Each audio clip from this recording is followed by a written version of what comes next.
Bonjour à tous et bienvenue sur la chaîne NT Afrique 25. Aujourd'hui, nous revenons sur un live TikTok très suivi animé par Monsieur Koé Forson, dans lequel il partage sa vision de l'avenir politique du Togo. Dans cette intervention, il présente 9 raisons majeures, selon lui, qui expliqueraient pourquoi un renouveau démocratique est devenu nécessaire dans notre pays. Il rappelle que la souveraineté appartient au peuple, et que ce dernier l'exerce à travers ses représentants légitimes, ou directement par la voie du référendum. Selon ses propos, aucun individu, ni aucun groupe, ne peut s'approprier seul l'exercice de cette souveraineté. Le rôle d'un président, insiste-t-il, n'est pas de conclure des arrangements politiques en dehors de la volonté populaire, mais d'incarner le choix du peuple, exprimé librement, dans le respect de la loi et du bien commun. Il affirme également que le gouvernement et le Parlement doivent refléter l'orientation réelle du peuple, et non une logique d'intérêt personnel ou de manipulation institutionnelle. Cette vidéo est une occasion de réfléchir à ces points, et d'ouvrir un débat apaisé sur la place de la citoyenneté, la responsabilité politique, et l'avenir démocratique du Togo. N'oubliez pas de vous abonner, de liker et de partager cette vidéo pour encourager le dialogue citoyen et la liberté d'expression pacifique. Écoutons maintenant l'analyse complète de Monsieur Koé Forson, qui nous présente les 9 raisons selon lui. Peuple togolais, mes chers compatriotes,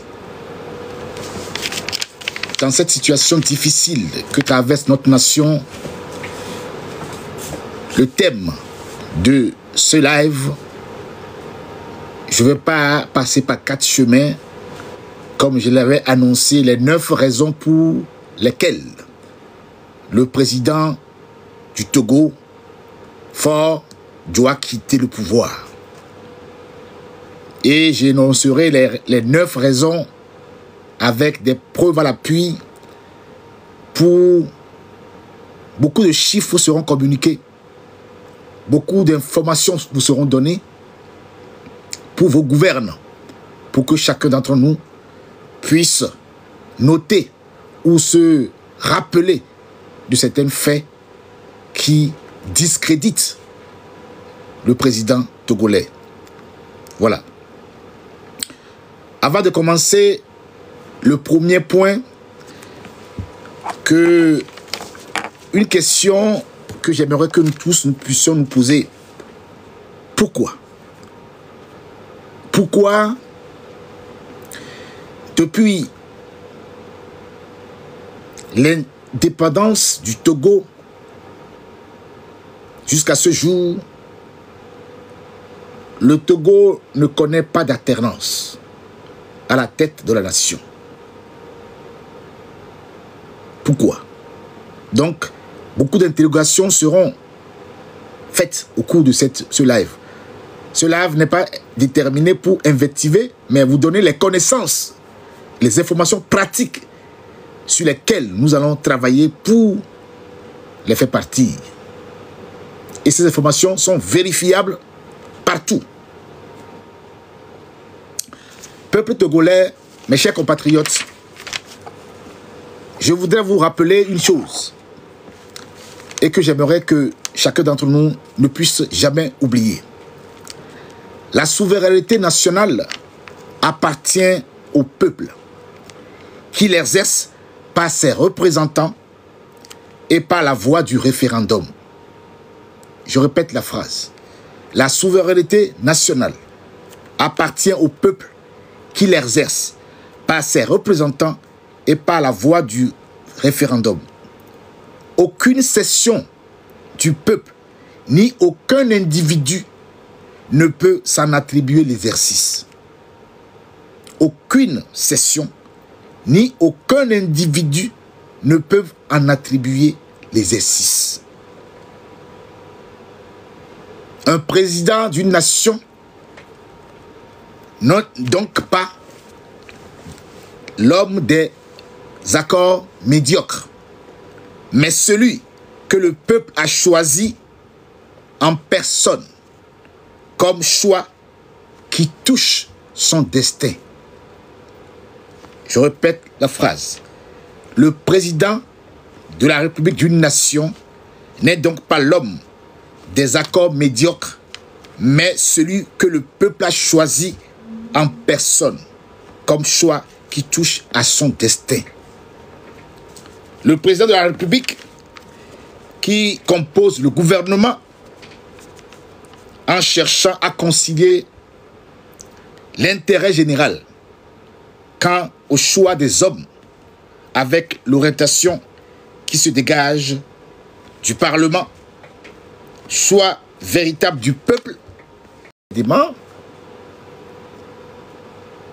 On a connu plus de 9 élections ou 10 élections, et ces 10 élections n'ont jamais été gagnées par l'opposition. Élection présidentielle 2005, 2010, 2015, 2020. Suivez-moi bien parce que tout ce que je dis, il y a une logique dans ce que je vais dire après. Élection législative 2007, 2013, 2018, 2019, avec l'élection municipale et tout récemment, ils ont fait ça 2023 ou quoi, je sais pas. Élection législative aussi, qu'ils ont gagné encore.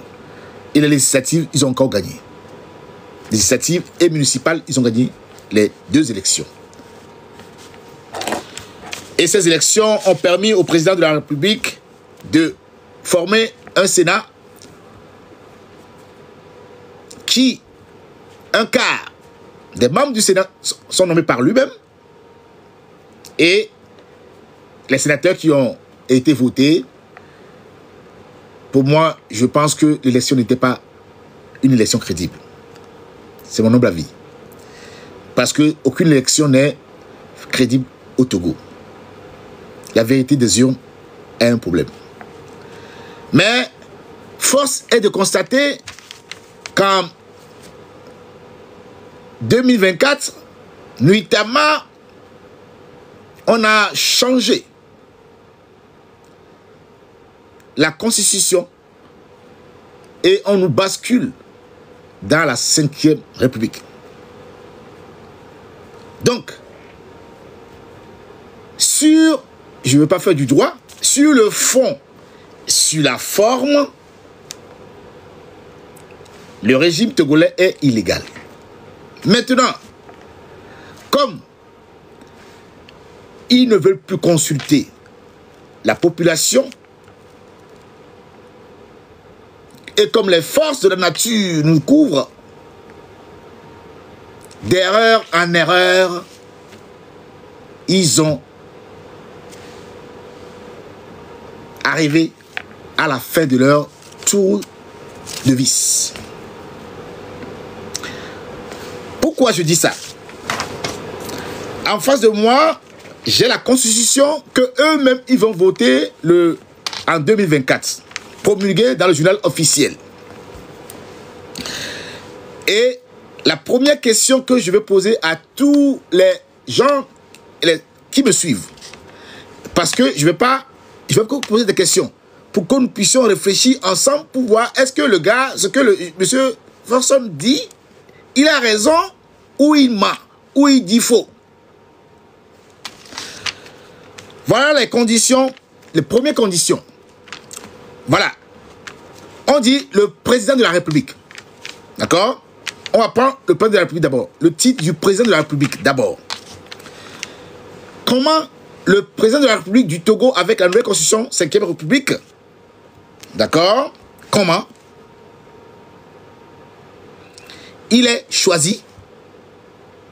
Comment il est choisi?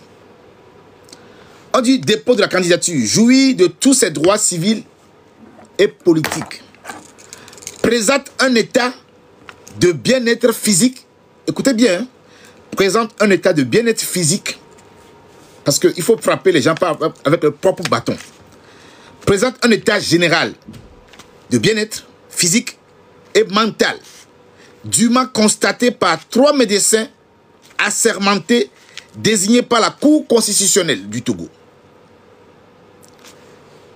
Présenter un état général de bien-être physique et mental, dûment constaté par 3 médecins assermentés désignés par la Cour constitutionnelle du Togo.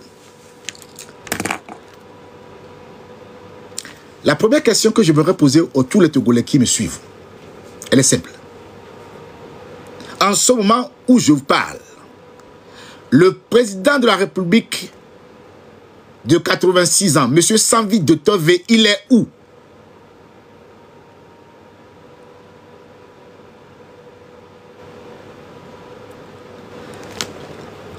La question va amener une autre question. Le président de la République du Togo, M. Samvi de Tové, il est actuellement où? D'accord. Je vais vous lire ce qui se passe. En cas de vacances de la présidence de la République, pour quelque cause que ce soit, ou d'empêchement définitif, constaté par la Cour constitutionnelle, saisi par le gouvernement, les fonctions du président de la République sont provisoirement exercées par le président du Sénat. Le président de l'Assemblée nationale convoque l'Assemblée nationale et le Sénat pour élire le nouveau président de la République 45e jour au moins et 60 jours au plus. L'ouverture de la vacance et de la déclaration du caractère définitif de l'empêchement. Monsieur le président de la République, Samvi de Tové, actuellement est où? Telle est la question. Et depuis combien de temps il est en absence du pays? Il fait quoi? Où? Première question. Concernant le président de la République, M. Samvi de Tové. Je vais jouer le jeu avec eux. Alors, le président de la République,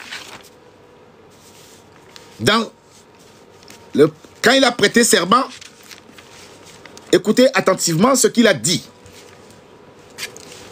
Devant Dieu, devant le peuple togolais, seul détenteur. Devant Dieu, devant le peuple togolais, seul détenteur. Peuple togolais, seul détenteur de la souveraineté nationale. Voilà pourquoi je vous ai expliqué la souveraineté nationale tout à l'heure. Nous, président de la République togolaise, élus conformément aux lois de la République, jurons solennellement fidélité à la Constitution de la République et nous engageons à consacrer nos efforts au bien-être du peuple togolais et de travailler à la consolidation de l'unité nationale. Ce que je veux savoir, pourquoi le président de la République n'a rien dit quand on a vu des morts dans le pays, des enfants tués, des morts repêchés dans la lagune. Il est où le président de la République, garant de l'unité nationale et de la protection des biens et personnes de la nation togolaise?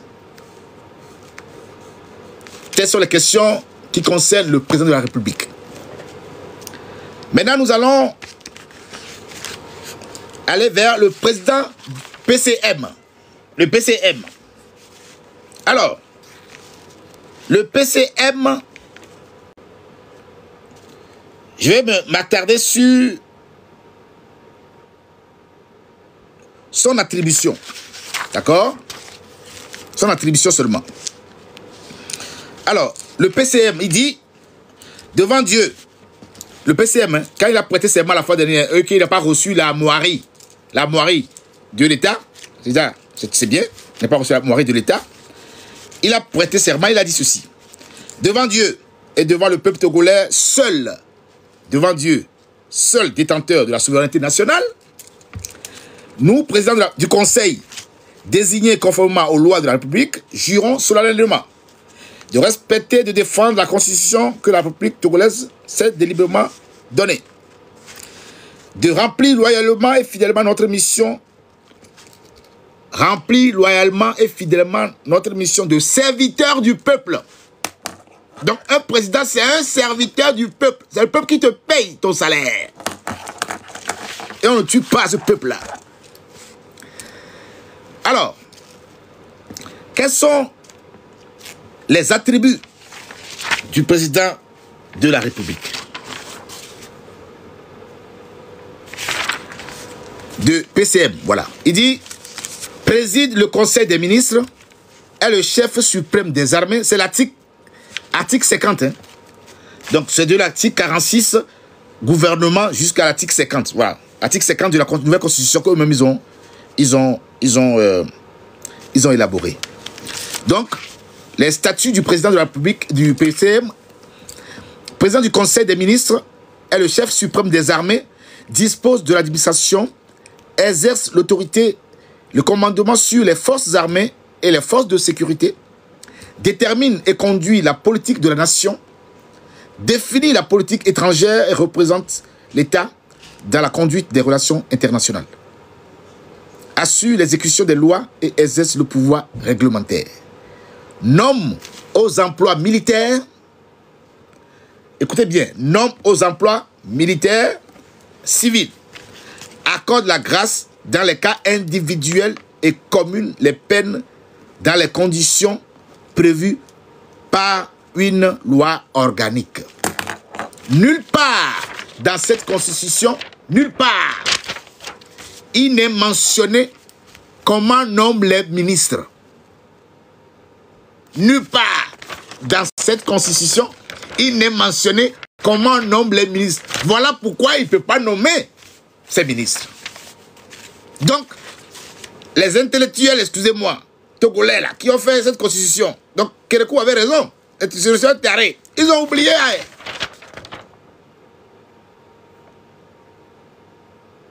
Vous voyez, quand les forces de la nature vous lâchent là,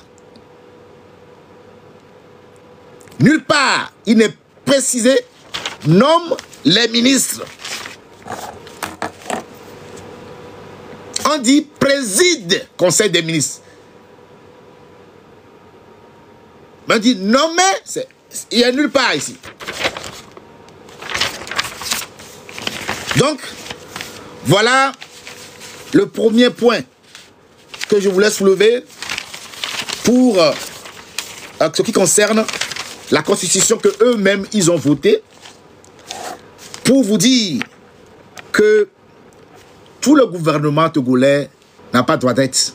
Voilà pourquoi, depuis des mois, il ne peut pas opérer. Il ne peut pas opérer parce que ce n'est pas mentionné dans la constitution. Voilà. Faites des recherches et vous verrez.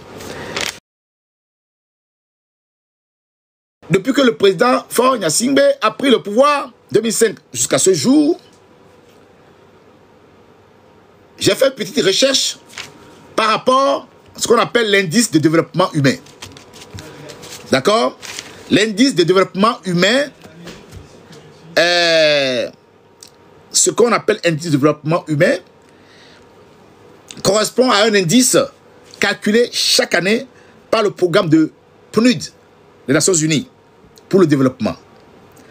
L'indice de développement humain vise à évaluer le niveau de développement des pays en se fondant sur des données strictement économiques, mais surtout sur la qualité de vie de leurs ressortissants. Donc, est-ce que depuis que le président Faure Gnassingbé a pris le pouvoir au Togo, 20 années, est-ce que de 2005 jusqu'à 2025, l'indice de développement humain du Togo a baissé ou a augmenté? Donc on continue. Donc, voilà pourquoi nous pouvons, cet indice de développement humain comporte trois critères. D'accord? 3 critères. L'indice intègre les qualités et la qualité. Quantité et qualité. Donc, l'espérance de vie. Donc, l'espérance de vie du Togo en 2025 est ceci. L'espérance de vie, c'est quoi? C'est une idée de l'état de de la santé, de la naissance jusqu'à combien de temps on vit. Combien de temps on vit. Voilà. C'est ça l'espérance de vie. Combien de temps on vit. Combien de temps on vit. Et donc les critères sont l'espérance de vie. Donc au Togo, nous avons pour les hommes vivent en moyenne entre 50 ans et 60 ans. 61 ans au Togo. 50 ans et 61 ans. D'accord? Et pour les femmes, entre 50 ans, pour les femmes, c'est entre 50 ans et 62 ans. 62 ans. D'accord? L'espérance de vie au Togo, c'est 62 ans et demi pour les femmes et 60 ans pour les hommes. Pour le niveau de l'éducation. L'éducation, comment le Togo a opéré l'éducation de sa population, le niveau d'instruction est mesuré par la durée moyenne de scolarisation et par le taux d'alphabétisation. D'accord? Donc, comment la population est instruite? Les enfants, les jeunes sont instruits. Et quel est le taux d'alphabétisation dans le pays? Ça, c'est le deuxième point, deuxième critère de l'indice de développement. Et après, nous avons le produit intérieur brut, le revenu. Quel est le salaire moyen? Comment vivre quel est le salaire moyen d'un Togolais? Quel est le salaire moyen d'un Togolais? Donc, nous, au Togo, vous savez que le Togolais moyen vit avec 1,25 €. 1,25 €, ce qui fait 825 €. 825 francs CFA. 825 francs CFA. Vous voyez? Donc, et ça, 825 francs, c'est l'estimation de la Banque mondiale. Mais, cette estimation, c'est pas vrai que certaines personnes gagnent 825 francs CFA par jour. Non, il y a des gens qui ne trouvent même pas 100 francs par jour. Donc, au niveau de la vie, quand même le gouvernement a dit récemment qu'il a pu augmenter le salaire des fonctionnaires à 52 000 €, mais comment pouvez-vous m'expliquer une personne qui travaille quelque part et qui prend des émigrants qui est environ dans les 300-500 francs CFA, ben aller-retour, son salaire est fini. Comment il va nourrir ses enfants? Comment il pourra nourrir ses enfants et autres? Voilà. Donc c'est ça voilà, c'est ça. Donc c'est bon, j'ai rattrapé le truc. Voilà. Donc une personne qui gagne 52 000 francs CFA, qui prend des émigrants pour aller, retour et revenir, comment voulez-vous que cette personne puisse vivre? Et dans la sous-région, notre pays, c'est au niveau du salaire, le Togolais est mal payé à tous les niveaux donnés. Si nous prenons le cas des enseignants, de tous les corps de métier, le Togolais est mal payé. Quand on compare une étude comparative par rapport au Bénin, au Ghana et autres, le salaire de Togolais est moindre. Même au Burkina, est moindre. Oui, quelqu'un qui a 52 000 francs CFA, comment il va vivre? Il a 52 000 francs CFA, il a des enfants. Il paye un loyer à 25 000 francs CFA ou 10 000. Ça dépend du contexte. Et il doit nourrir les enfants, il doit aller à l'école. Lui-même, il doit prendre des émigrants pour aller. Ou s'il a une moto, il doit faire de l'essence. Le coût de l'essence, il va faire comment? Comment il va vivre? Donc les gens sont déjà morts en étant vivants. Parce qu'ils souffrent en silence. Et quand je vais arriver sur le cinquième point, vous comprendrez pourquoi il doit partir. Parce que le Togo, au niveau richesse, est mieux que le Bénin et d'autres pays, beaucoup de pays au fait. Donc, le taux de mortalité de 2005 jusqu'à ce jour, 2025, le taux de mortalité au Togo est très élevé. On a 43 décès pour 1000 habitants. Ça, c'est la Banque mondiale. Ben, ça, c'est les trucs qui sont renseignés par eux-mêmes. Mais si c'est pas renseigné, vous voyez, donc on a 43 personnes qui meurent, mais c'est énorme. 4,3%. Si vous extrapolez ça sur l'année, vous voyez comment ça va donner? Pire encore. Là, pour après rentrer dans le troisième critère qui est la santé, de l'indice de développement, le taux de mortalité néonatale. Écoutez bien ce que je dis. Hein. Au Togo, le taux de mortalité néonatale. C'est que les enfants, les nourrissons morts. Les nourrissons au Togo morts avant d'avoir 28 jours. Les nourrissons morts au Togo avant d'avoir 28 jours est de 24 pour 1000. 24 pour 1000. C'est que 24 enfants meurent avant d'avoir 28 jours au Togo. Ça, c'est l'estimation Banque mondiale. Mais si nous extrapolons avec les femmes qui accouchent par terre, qui n'ont pas des ustensiles pour faire l'accouchement dans les hôpitaux. Donc, l'indice de développement humain pour fort, depuis 2005 jusqu'à 2025, a augmenté. Si je prends une année significative de 2019, d'accord, 2019, 6 ans en arrière, 2019 jusqu'à 2022, 23, non, 2024, 2014 jusqu'à 2022, 23, 24, le taux, l'indice de développement du Togo est de 0,547. Or, plus tu es proche de 1, c'est élevé. Plus tu es moins de 1, c'est 0,1, 0,1, 0,2, voilà, ça c'est moins. Mais plus tu t'approches de 1, c'est que c'est grave, c'est pas bon. Donc, l'indice de développement humain au niveau du Togo a eu une progression de 13%. 13%. Donc ça veut dire que les Togolais vivent mal. Au niveau de la santé, au niveau de leur espérance de vie, ils meurent plus tôt. Et au niveau de l'éducation et de l'alphabétisation, le Togolais n'est pas assez instruit, assez guidé. Nos enfants ne sont pas assez aguerris pour affronter la vie. Ça, c'est le deuxième point. Nous allons aborder maintenant, j'ai parlé de la constitution, j'ai parlé de l'indice de développement, là je vais parler de l'économie du Togo. Mais pour parler de l'économie du Togo, je vais d'abord vous dire quelles sont les richesses que nous avons et pourquoi le Togolais souffre ainsi. Quelles sont les richesses que nous avons et pourquoi le Togolais souffre ainsi. Alors, je voudrais tout d'abord vous faire savoir que en 2017, le FMI a signé un accord au titre de la facilité élargie de crédit. FEC, facilité élargie de crédit. Là, je suis désolé, je vais rentrer un peu technique, c'est mon domaine, pour que les gens puissent comprendre les raisons pour lesquelles je veux que le président Faure quitte le pouvoir. Et il va quitter le pouvoir. En janvier 2017, le Fonds monétaire international FMI a signé un accord au titre de la facilité élargie de crédit FSC, comprenant un prêt de 238 millions de dollars en 3 ans. 238 millions de dollars en 3 ans. Les progrès dépendent de la poursuite. Les progrès dépendent de la poursuite des privatisations, d'une transparence accrue des opérations financières.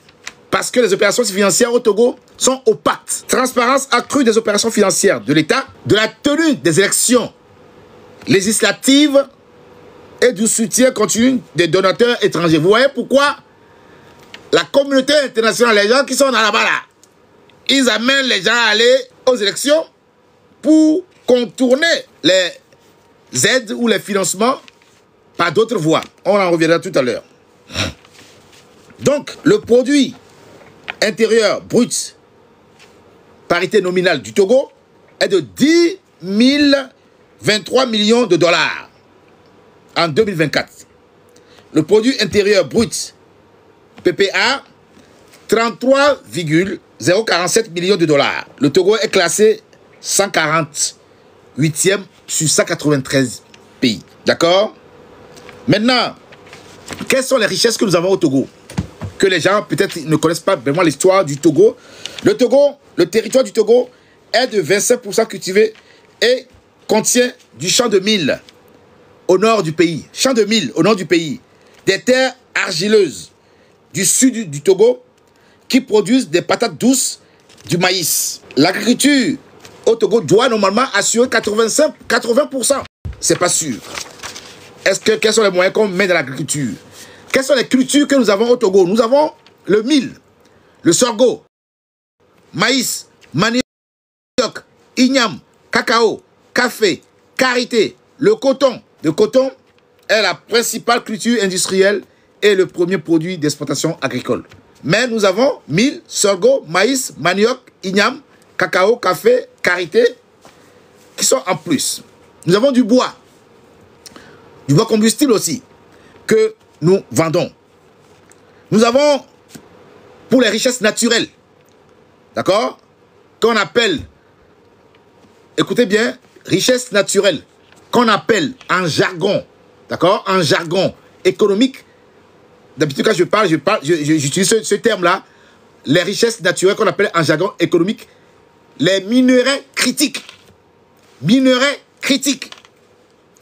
Nous avons, le Togo possède du pétrole. Le Togo possède du pétrole en offshore. Hein, en offshore. Le Togo possède du pétrole en offshore. Et aussi du marbre, des attapulgites, du magnésium, vers le nord là-bas, du calcaire, du fer, bassard, la solide là-bas, de la tourbe. Le Togo possède de l'or, de l'uranium, mais surtout, un très important gisement de phosphate qui représente plus de 40% des recettes d'exploitation. Où se passe et où sont passées ces recettes d'exploitation? Où sont passées ces recettes d'exploitation de phosphate, de l'or, de tout ça? L'extraction du phosphate, ceux qui ne savent pas, se fait à ciel ouvert à Haotoué et à Koumapé. D'accord? L'usine de traitement est située à Kpémé, près d'un important embarquement de 1 mètre à 1,2 mètres, voilà, de 2 mètres de long, voilà. Non, pas 1200 mètres de long, voilà, 1 km 200. Et dispose de capacité de production, donc ça dispose d'une capacité de production de 3,4 millions de tonnes par an. D'accord? Le phosphate togolais, capacité de production hein, de 3,4 millions de tonnes par an. Et l'argent passe par où? Qui exploite cette minerai là-bas? Et l'argent l'argent, les sous vont où? Je vous donnerai les pays. où ça va? Là où ça va? Je vous donnerai ça. Parce que j'ai tout ici. Vous avez l'Inde. L'Inde, 22%. Europe, 11%. D'accord? Inde, 22%. L'Europe, 11%. Les minerais là. Là où ça va. L'or, ça va en Émirats Arabes Unis. L'or, Émirats Arabes Unis. Je vous donnerai tout à l'heure les chiffres aussi. Les biens exportés du Togo. Écoutez bien. Or, 40,2%. Pétrole raffiné, 21,9%. Soja. Le Togo est le meilleur pays en Afrique de l'Ouest aujourd'hui pour le soja. Vers la Chine. Les autres graines oléagineux, 8%. Phosphate de calcium, 5% et autres. Et les principaux clients du Togo. Les principaux clients du Togo sont Émirats Arabes Unis, 40,2%. Inde, 13%. Angola, 13%. Je parle du pétrole. Burkina Faso, 3,2%. 62%. Côte d'Ivoire, 3,35%. Ghana, 2,83%. Chine, 2,68%. Bénin, 2,48%. Mali, 1,73%. Et Malaisie, 1,72%. Voilà. Alors, ça c'est par rapport aux minerais critiques que possède le Togo. Donc, je rappelle, or, uranium, phosphate, manganèse, calcaire, marbre, pétrole en offshore, et 40% de recettes pour le phosphate. 5e puissance mondiale pour le phosphate. Maintenant, nous allons parler de les énergies, domaine énergétique. Le barrage hydraulique électrique de Nangbeto sur le fleuve Mono, réalisé conjointement avec le Bénin-Togo, barrage de Nangbeto, fournit entre le quart et le tiers des besoins en électricité des deux pays. Quart et tiers en électricité. Le Togo et le Bénin dépendent de 70% d'électricité du Ghana. De plus, une centrale thermique existe sur le territoire. Une centrale thermique existe sur le territoire togolais, mais qui est située vers le port autonome de Lomé. D'accord? D'accord. donc contribue à réduire le déficit énergétique du pays. Les besoins restent néanmoins nettement supérieurs à l'offre. En octobre, écoutez bien ici, en octobre 2018, EDF, d'accord? C'est une société française. Hein? Et l'entreprise britannique d'électrification, BBOXX, s'accorde une participation du français à l'électrification du pays.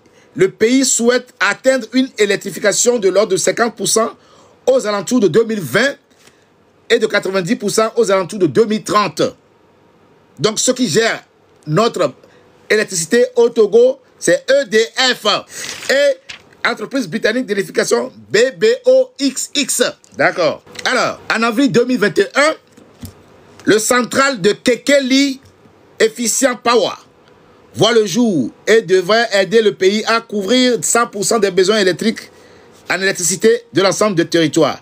Le projet est porté à 75% par Eranov. Eranov. Vous faites des recherches. Eranov. 75%. Donc c'est une dette extérieure encore. Et 25% par l'État. Société Eranov. Maintenant, nous allons parler. Donc ça veut dire que quand je parlais de la géopolitique, j'avais posé une question la fois dernière. Qui maîtrise notre énergie? Qui nous fournit les énergies au Togo? Qui fournit l'information et la communication au Togo? Qui fournit? Qui sont les sociétés qui gèrent le secteur maritime au Togo? Et où vont toutes ces recettes-là? Comment sont gérées ces recettes-là? C'est les questions qu'on doit se poser. Donc, une opacité aggravée qui ne puisse pas conduire un président à être encore au pouvoir. Pourquoi? Est-ce qu'il travaille pour le pays? Tout ce que je viens de citer. Est-ce qu'un Togolais peut avoir besoin de l'argent? Un Togolais peut avoir à souffrir comme ça, alors qu'on a tout ça dans le pays? Je ne crois pas. Là, je vais rentrer dans un truc important. Une information capitale. Je ne sais pas si on vous a déjà dit, mais vous allez savoir que le Togo vend des armes aussi. Infrastructure portuaire. Le port autonome de Lomé est le seul port en eau profonde de l'Afrique de l'Ouest, de la sous-région. Le Togo, le port autonome de Lomé est le seul port en eau profonde de la sous-région. Il dispose d'infrastructures et d'équipements adaptés à des trafics diversifiés. Le trafic conteneurisé par conteneur à Lomé a doublé en 3 ans pour atteindre 212 000 pieds. Équivalent 212 000 pieds. Voilà. Le port autonome de Lomé est le seul port en eau profonde de la sous-région ouest africaine, avec un tirant d'eau de 16,5 mètres. Un tirant d'eau, 16,5 mètres. Ceux qui ne le savent pas aujourd'hui, vous le savez maintenant. Le seul port en eau profonde. C'est pour ça que tous les bateaux se garent chez nous là-bas. D'importants investissements étaient consacrés pour accroître sa production et améliorer sa compétitivité. Le port ayant été modernisé, ces infrastructures est devenu un des ports les plus modernes du golfe de Guinée. L'armateur, quand on dit armateur, c'est ceux qui vendent des armes. Armateur, c'est ceux qui vendent des armes. L'armateur MSC. MSC. Cherchez. Je ne vais pas rentrer beaucoup en détail. L'armateur MSC. Il a établi son hub.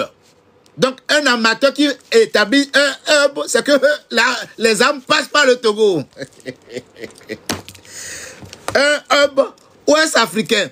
Donc, le Togo fournit des armes dans la sous-région ouest-africaine. Armateur MSC, qui a établi un hub. Hub, c'est le... Comment on appelle ça? C'est là où il y a le siège, quoi. D'accord? Ouest-africain. D'autres armateurs de référence tels que... Donc, je vais citer encore d'autres armateurs. Il n'y a pas le seul. Hein? Donc, MSC, amateur. MIC, MAE, RSK, MERS, CMA, CGM, c'est les amateurs ça, CMA, CGM et PIL, PIL. Ils sont aussi présents. Donc on a 1, 2, 3, 4 armateurs. 4 armateurs. Armateurs, ceux qui vendent des armes, j'ai dit. D'accord? Qui sont sur le territoire, qui résident sur le port autonome de Lomé. Voilà, voilà. D'accord? Armateur. Pas armateur, hein. Arme, armateur. Voilà.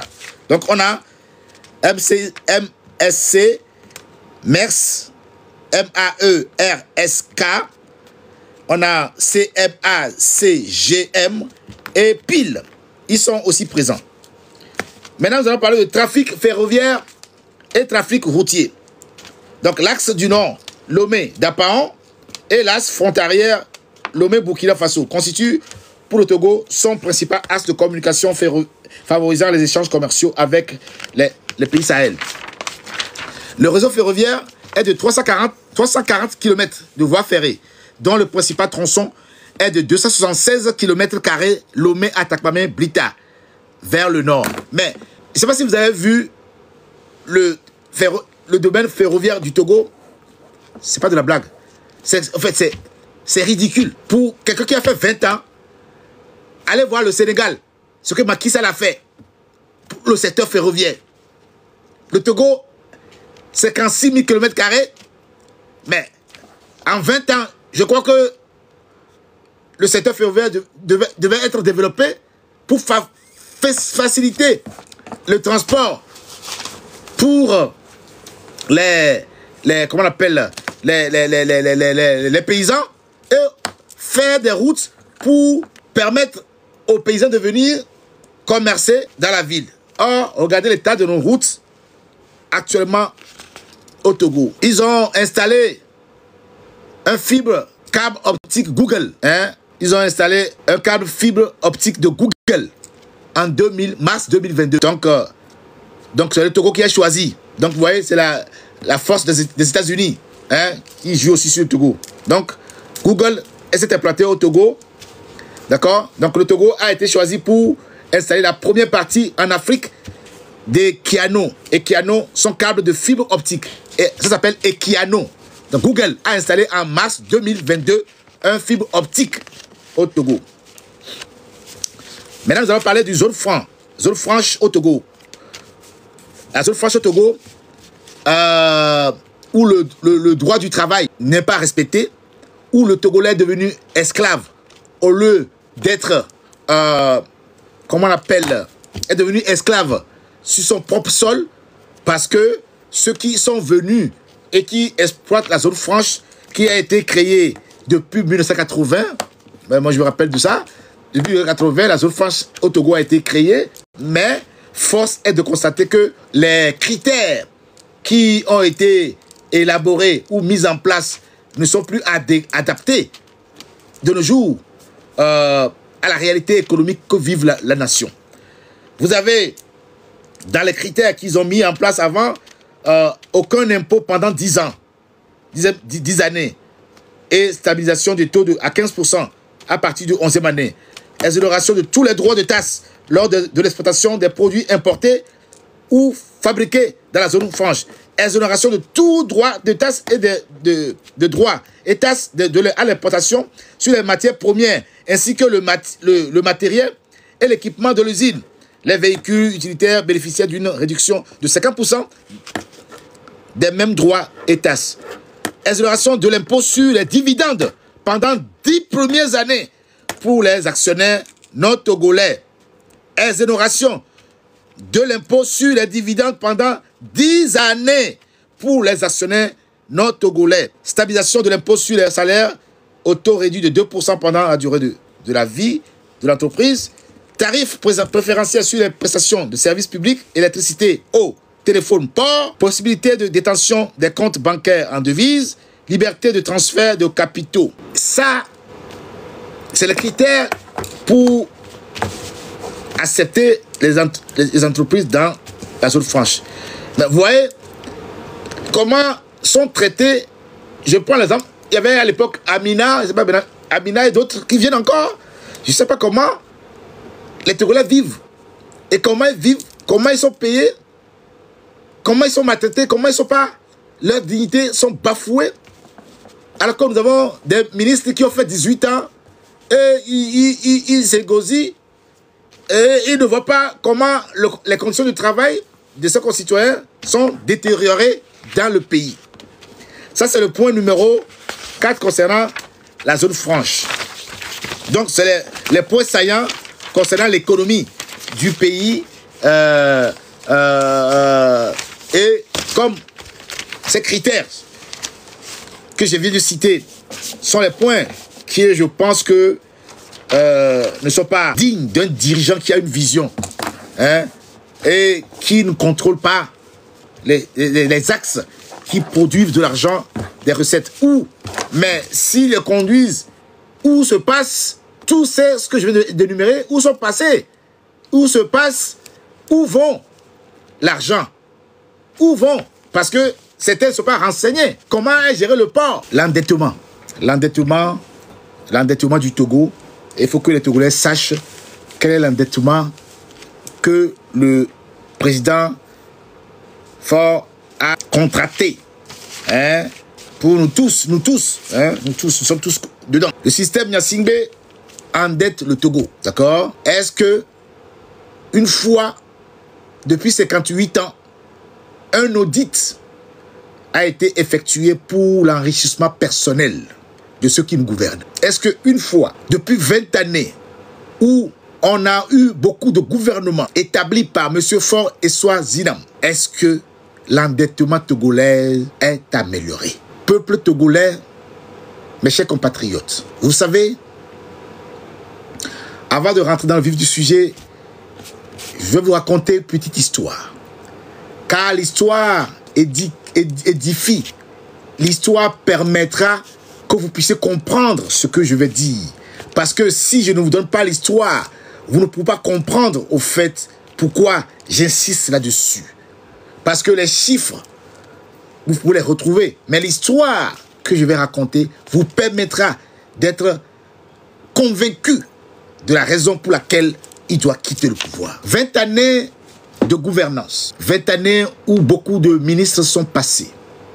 De premiers ministres sont passés. Pour quel résultat? D'aucuns diront, oui, il a eu ça, mais je viens de vous citer tout à l'heure l'indice de développement humain, la santé, l'éducation et le revenu moyen par habitant, le taux de mortalité infantile. Je viens de vous citer tout cela.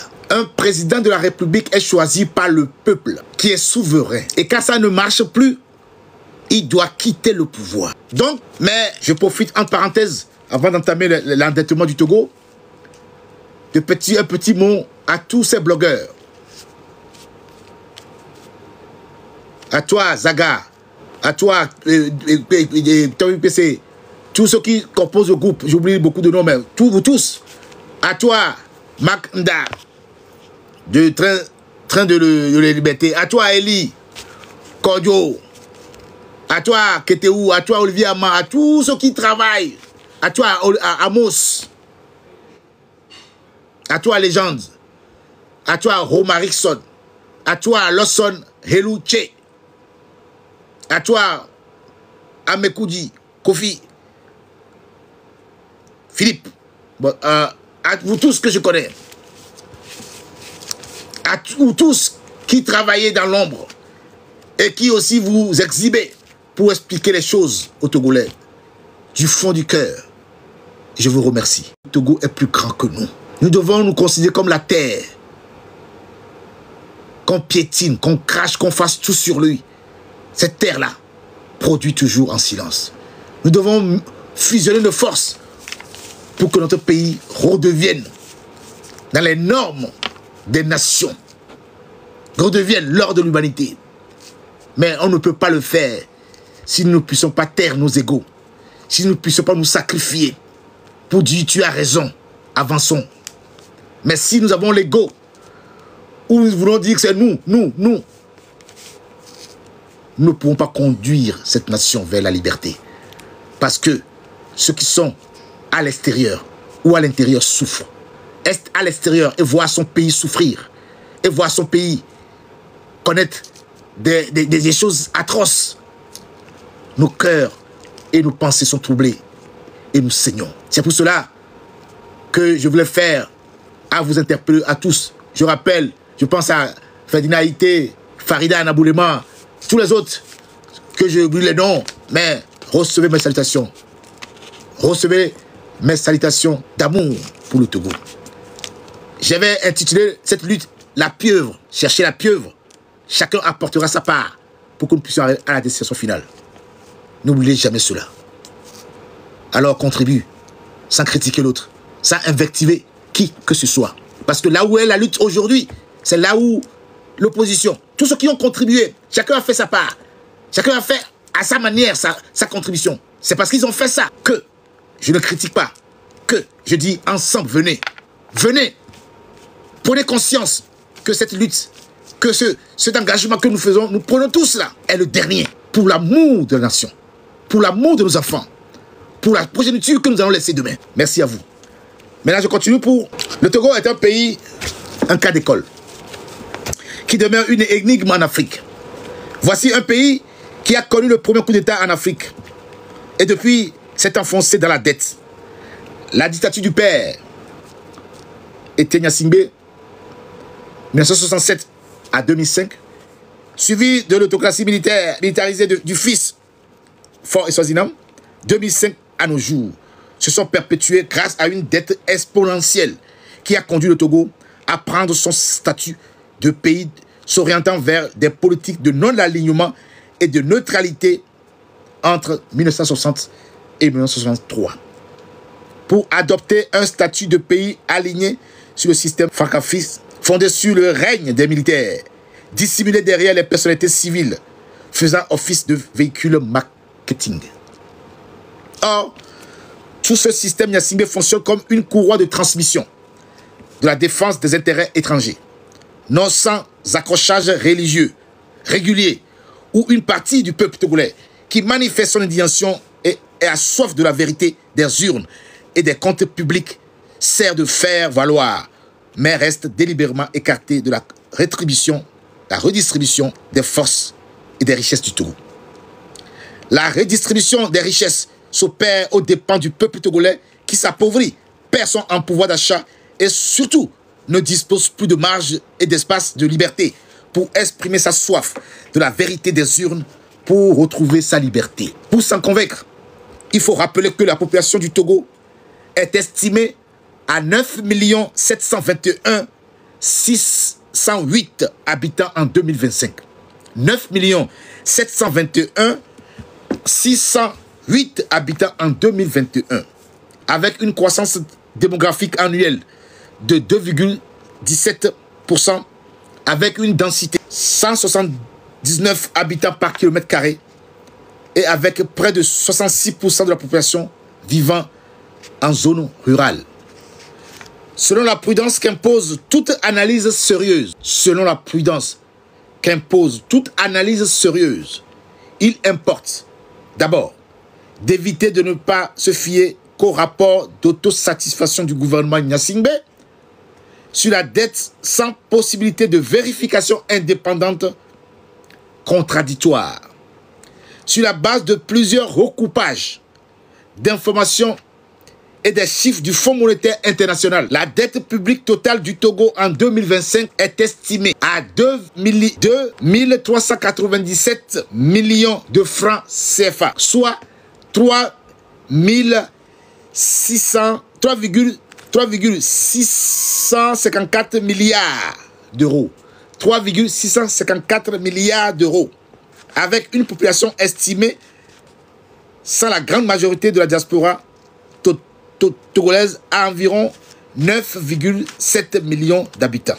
La dette par habitant, écoutez bien, la dette que Faure Gnassingbé a contractée par habitant togolais, les 9 millions là, est estimée à 247 113 francs CFA. Donc chaque Togolais est endetté de 247 113 francs CFA. À l'époque, c'était 173 000. Donc, il y a une progression. Soit environ 376,75 € par habitant. Le ratio de la dette publique en 2025 est estimé à 69% du produit intérieur brut. PIB, produit intérieur brut. 69%.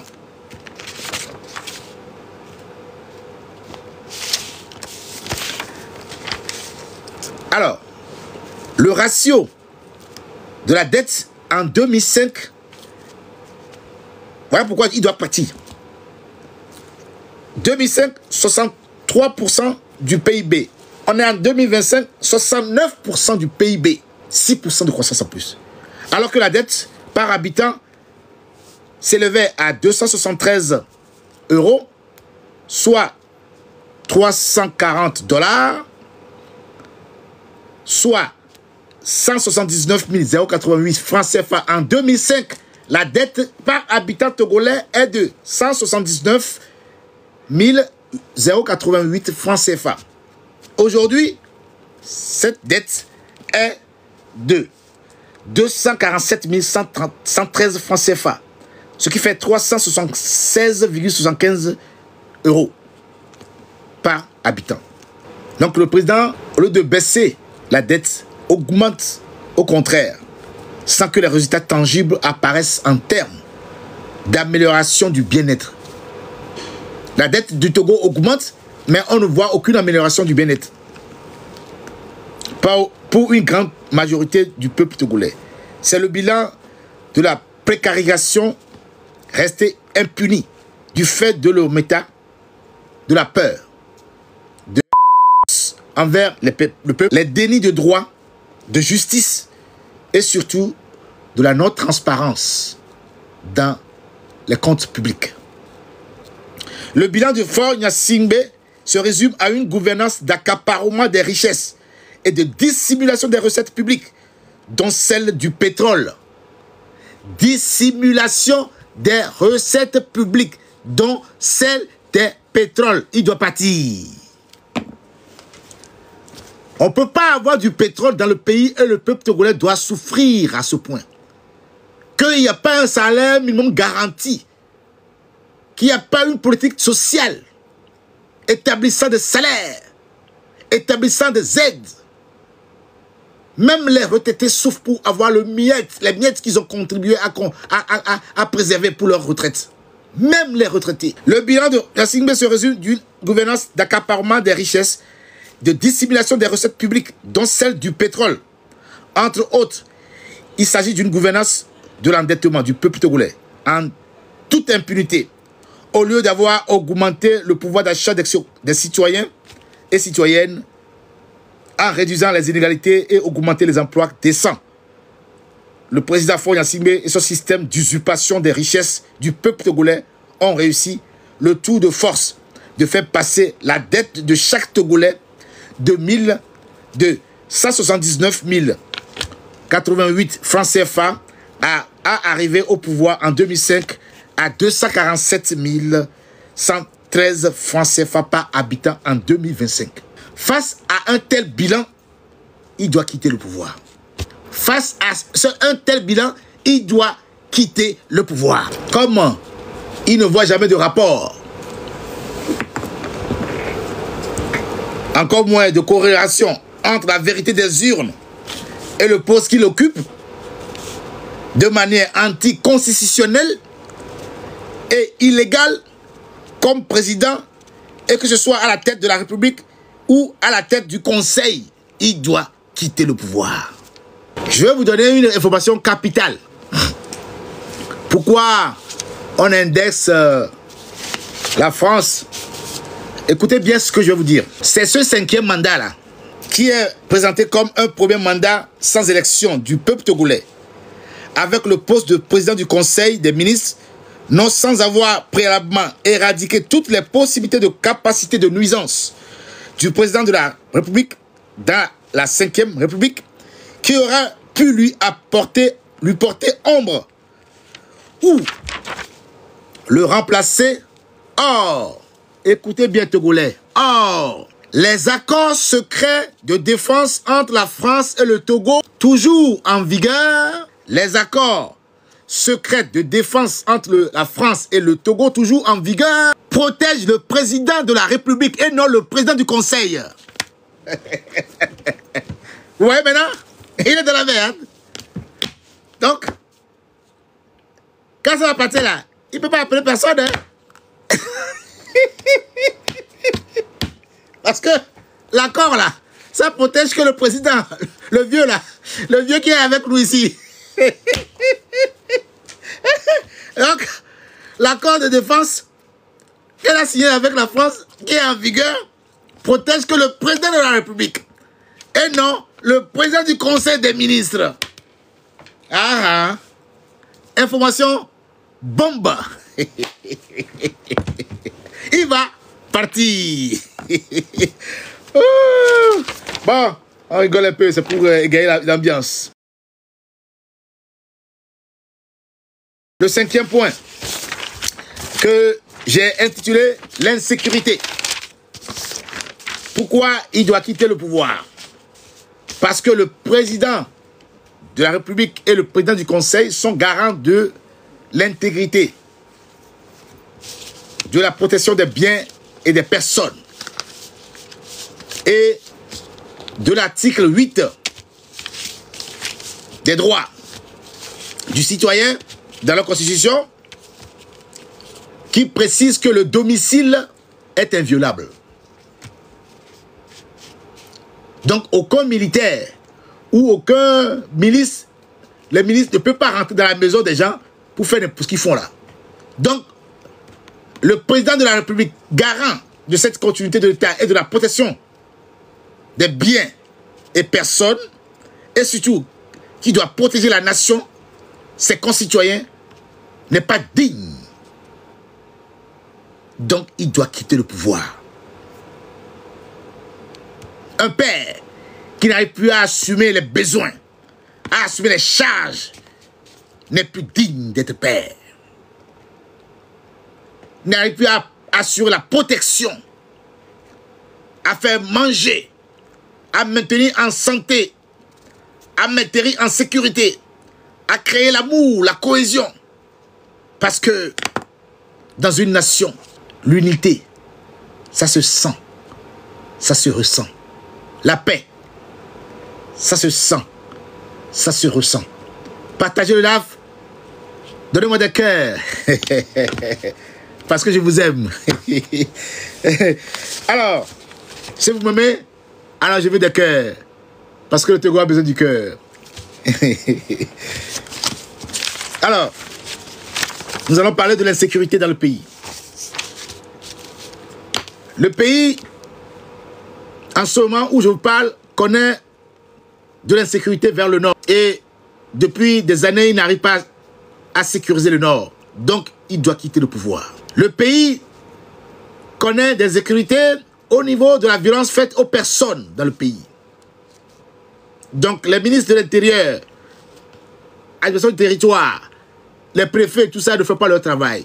Parce que depuis 2005 jusqu'à ce jour, les braquages, les vols à main armée, les disparitions continuent dans le pays de façon aggravante, de façon pernicieuse et de façon sournoise. Qui ne peut plus mettre en sécurité ses propres enfants n'est plus digne de conduire la nation.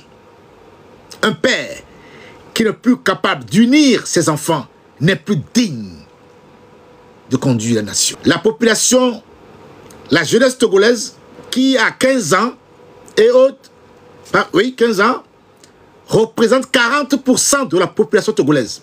Tout à l'heure, au 5e point, je vous parlerai de la jeunesse. Là, je parle de l'insécurité dans les quartiers. L'insécurité que parfois certains agents publics font envers les citoyens.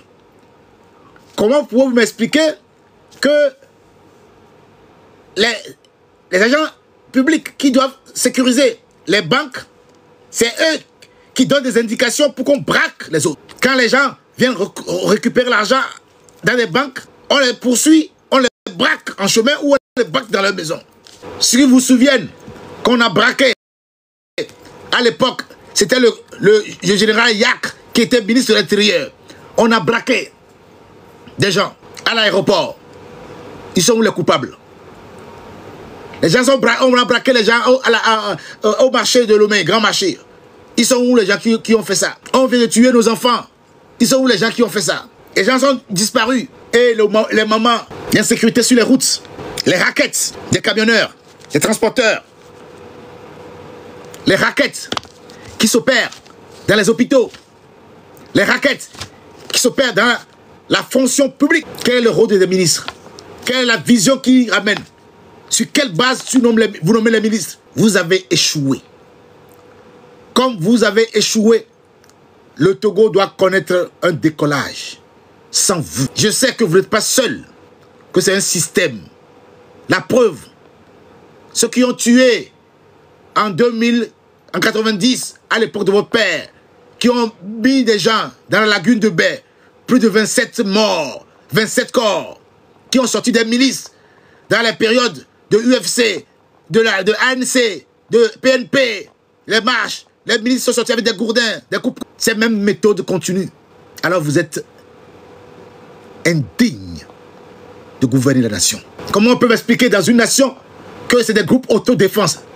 Autodéfense de qui?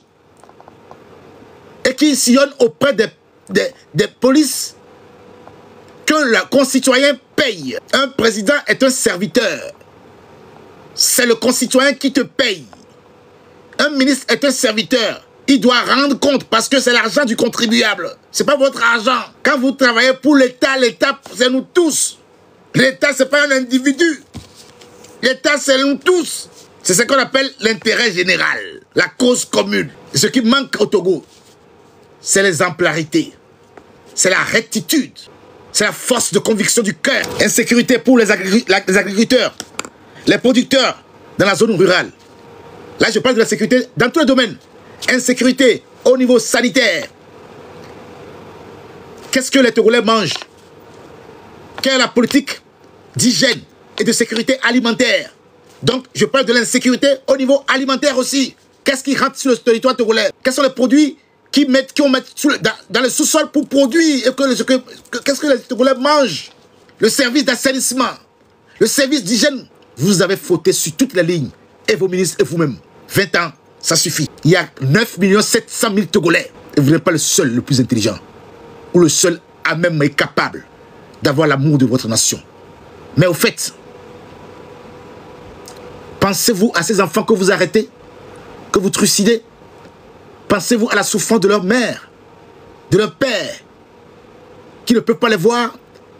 Les enfants sont disparus, on ne peut même pas les voir. On ne sait même pas où ils sont, on ne peut pas faire les deuils. Vous avez déjà perdu un de vos enfants? Les ministres, là. Pourquoi vous faites ça, au fait? Les gens qui sont les corps d'armée, là, qui sont à la tête des bataillons, là. Pourquoi vous faites ça, au fait? Pourquoi vous tolérez ça, au fait? Qu'est-ce que le Togolais vous a fait? C'est un mal d'être né sur la terre du Togolaise? On vous a fait quoi? Alors, une question me taraude. Qu'est-ce qui vous anime? Président, ministre, généraux, chef d'état-major, les ministres qui viennent parler tout récemment là. Qu'est-ce qui vous anime? Le bien ou le mal? La haine ou l'amour? La réponse est dans votre conscience. Car celui qui tient l'oiseau dans la main, c'est si l'oiseau est mort ou l'oiseau est vivant. Celui qui tient l'oiseau dans la main, c'est si l'oiseau qui est dans la main est mort ou est vivant. Pour les agriculteurs, d'abord, la faute souvent des appels d'offres. Voilà ce qui se passe au Togo, au niveau des affaires, des finances. Les conséquences sont désastreuses quand les routes deviennent impraticables.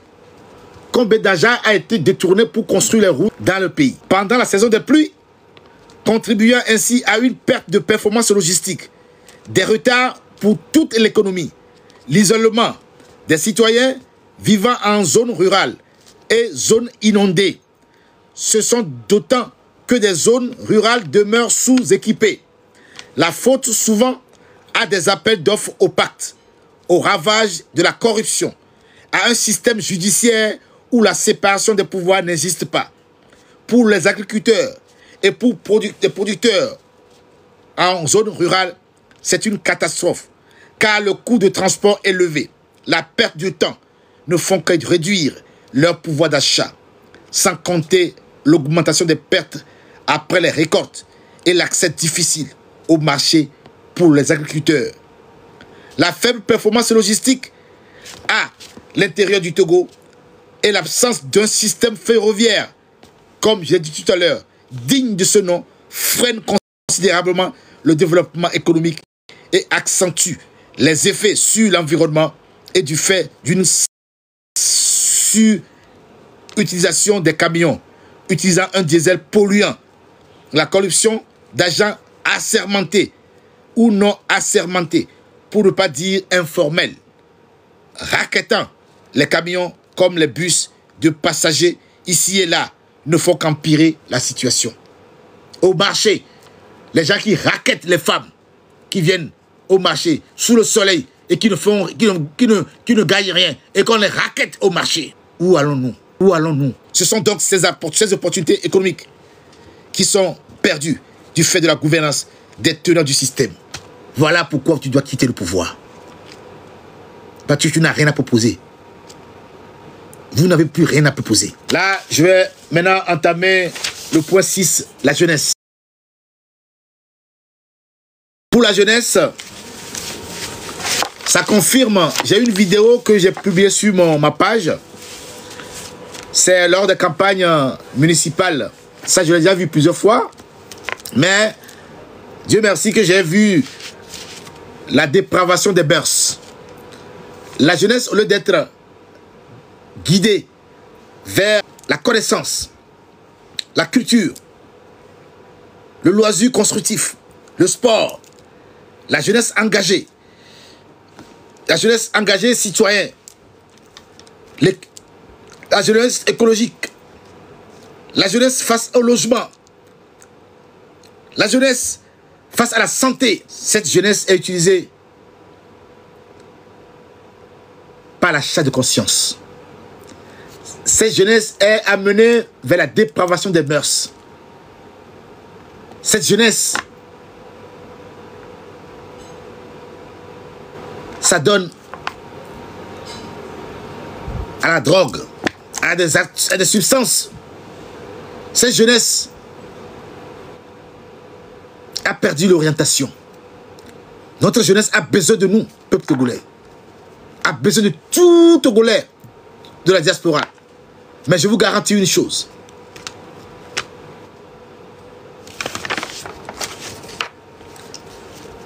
Notre jeunesse a besoin de l'éducation éclairée, positive.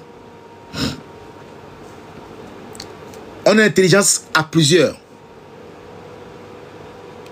Mais que désirons-nous tous pour nos enfants? C'est ce texte que j'ai écrit aujourd'hui. J'ai pris le temps d'écrire ça aujourd'hui. En majorité, nous allons dire le bonheur, la confiance en soi, la joie, l'épanouissement, l'équilibre, la gentillesse, la santé, la satisfaction, l'amour, une conduite équilibrée, une vie pleine de sens. Pour résumer, le bien-être arrive en tête de ce que nous souhaitons tous pour nos enfants. Que tu sois unis, que tu sois tous les partis politiques, tous, dans tout le monde, nous souhaitons le bien-être de nos enfants. Mais comment ça se fait que d'autres sont tués dans la lagune?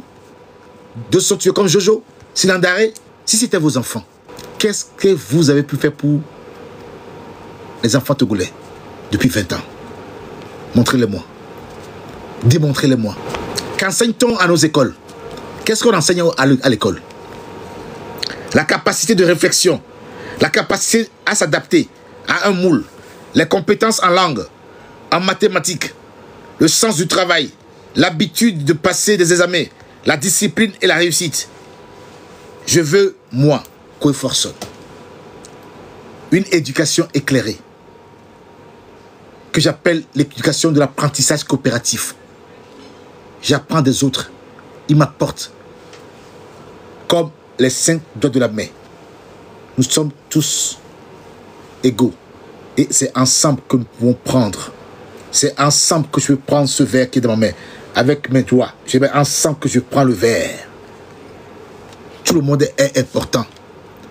Peuple togolais. Tout le monde est important. La terre sur laquelle tu marches te répète sans cesse l'humilité de dire que tout le monde est important. L'eau que nous buvons tous te rappelle que tout le monde est important. Qui te lave, il te nourrit, il s'évapore quand tu es mort. Que tu es transitoire, que tu es en escale sur la terre togolaise. Tu es en escale où tu es, que tu partiras. Mais qu'est-ce que tu vas laisser dans les cœurs? Qu'est-ce que tu vas imprégner dans les cœurs, dans nos souffles de vie, qui restera éternellement? Alors, quelle image, vous qui avez gouverné le pays pendant 58 ans, et aujourd'hui, vous pouvez dire que vous avez marqué d'un sceau indélébile le cœur des Togolais?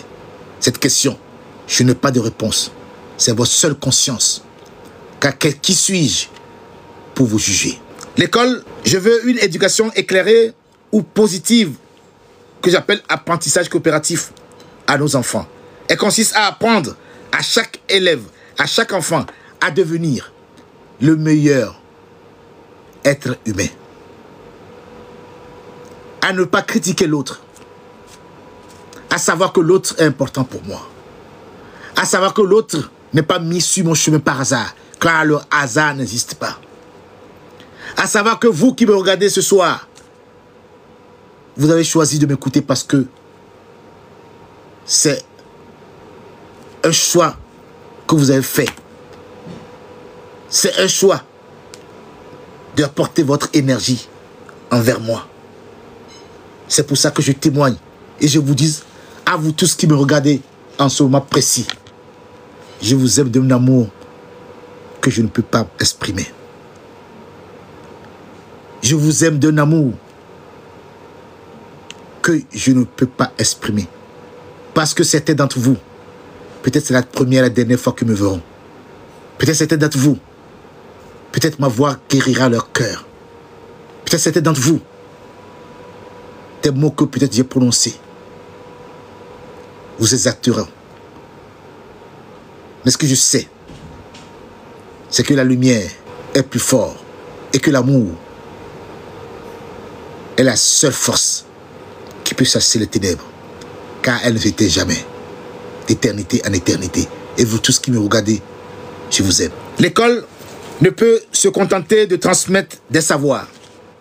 Elle doit aussi enseigner les règles et les valeurs de la vie dans notre société togolaise. Prévention de la violence, éducation à la santé, à la sexualité, à l'apprentissage de comportements responsables.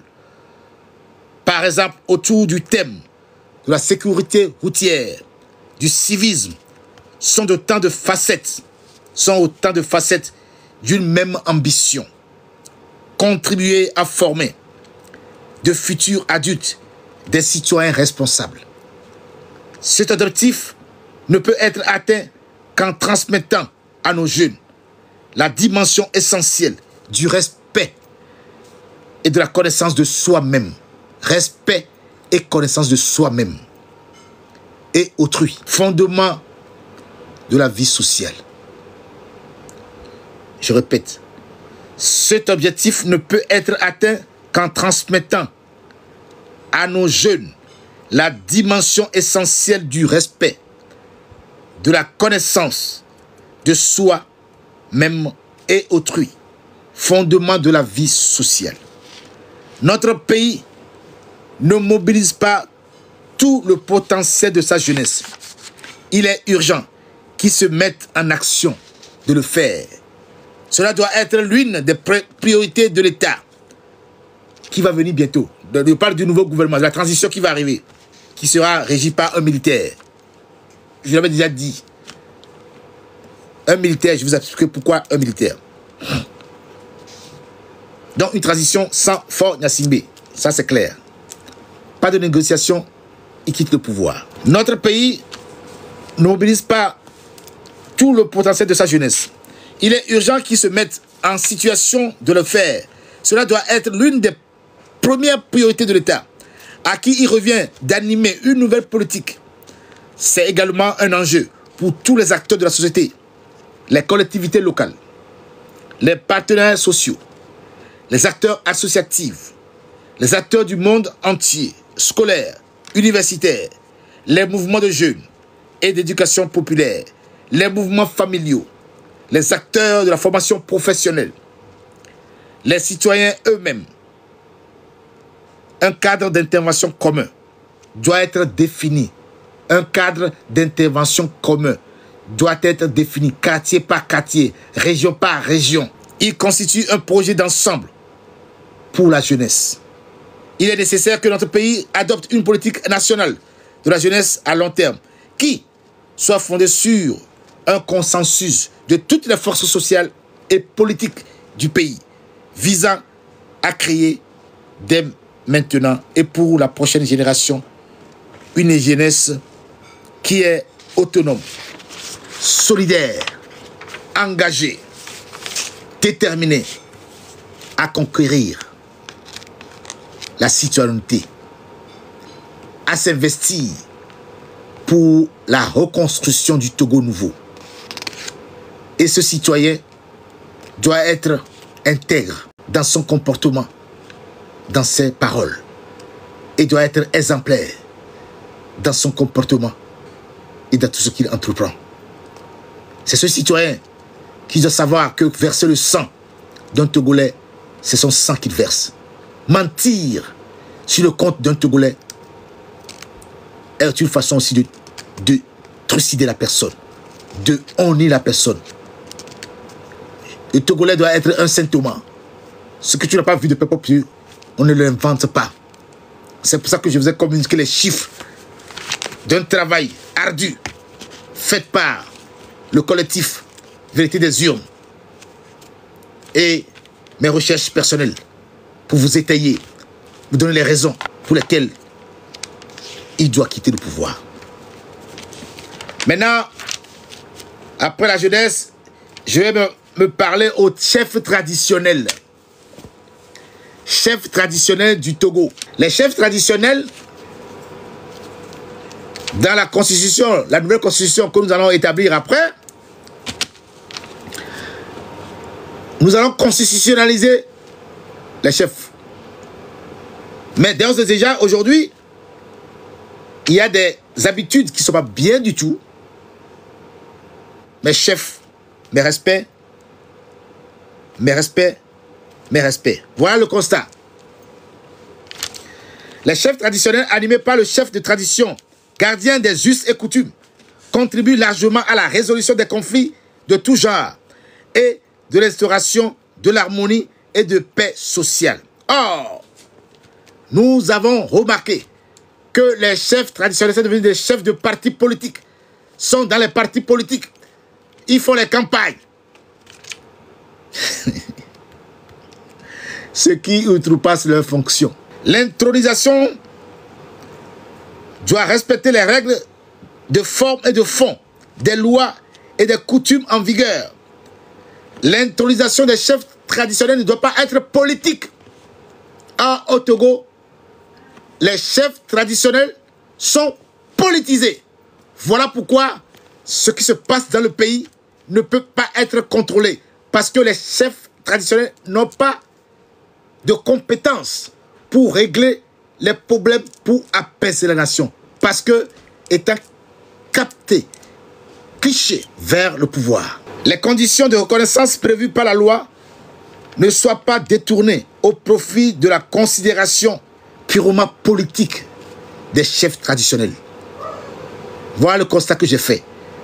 Conditions de reconnaissance prévues par la loi ne soient pas détournées au profit des considérations politiques des chefs traditionnels.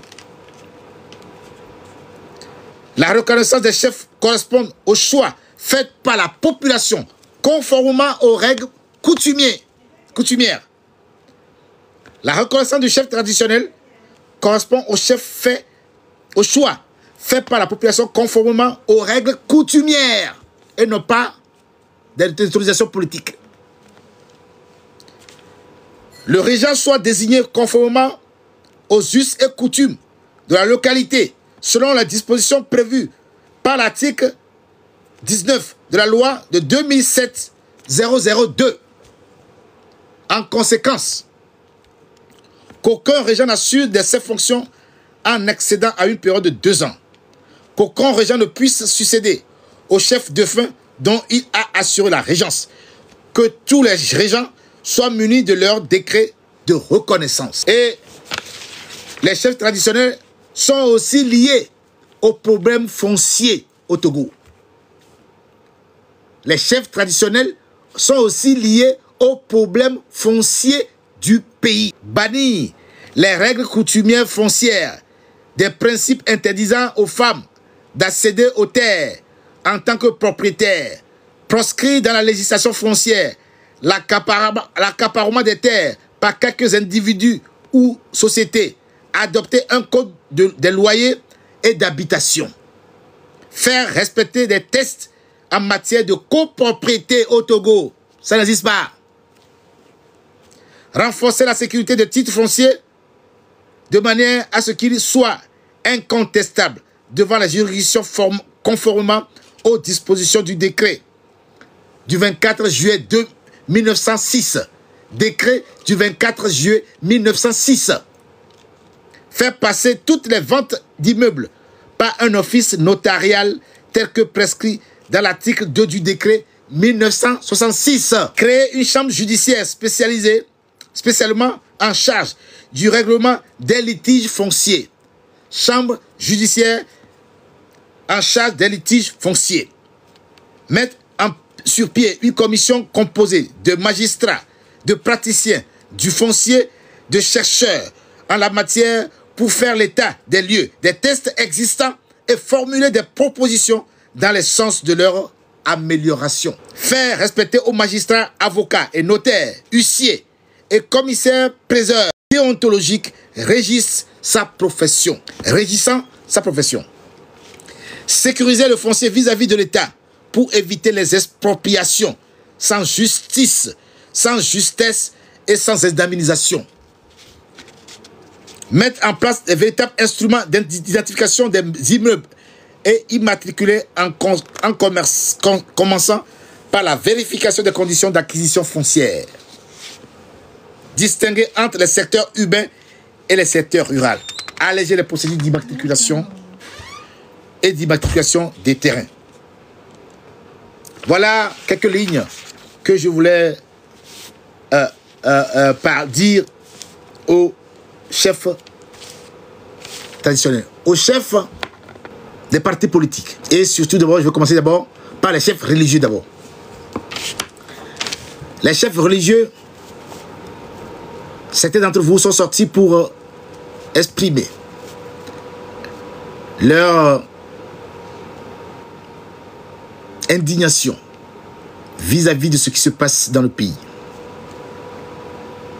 Mais je voulais vous rappeler aux chefs religieux de toutes les religions possibles. Vous savez, si le citoyen togolais n'est pas en bonne santé, il ne peut pas venir à vos messes. Si le citoyen n'a pas de travail, il ne peut pas venir cotiser les dimanches. Donc, vos recettes là seront maigres. Donc, vous ne pouvez plus faire vos actions sociales que vous faites. Vous voyez, tout est lié. Donc, vous devez défendre les concitoyens qui sont devenus des croyants qui viennent dans vos églises ou dans vos mosquées et autres. Mais se taire, c'est que vous êtes complices. Vous imaginez la souffrance de nos femmes,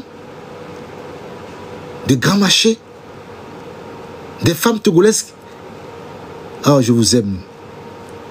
Je vous aime. Je vous aime. Quand je vois votre détermination, votre abnégation, votre force de conviction pour travailler, pour subvenir aux besoins de votre famille, de vos enfants, de vos maris. Il n'y a que des yeux pour pleurer. Je ne sais pas comment je vais vous dire merci. Mais savez-vous que c'est la femme qui est le symbole, la puissance du Togo? C'est la femme qui tient le Togo.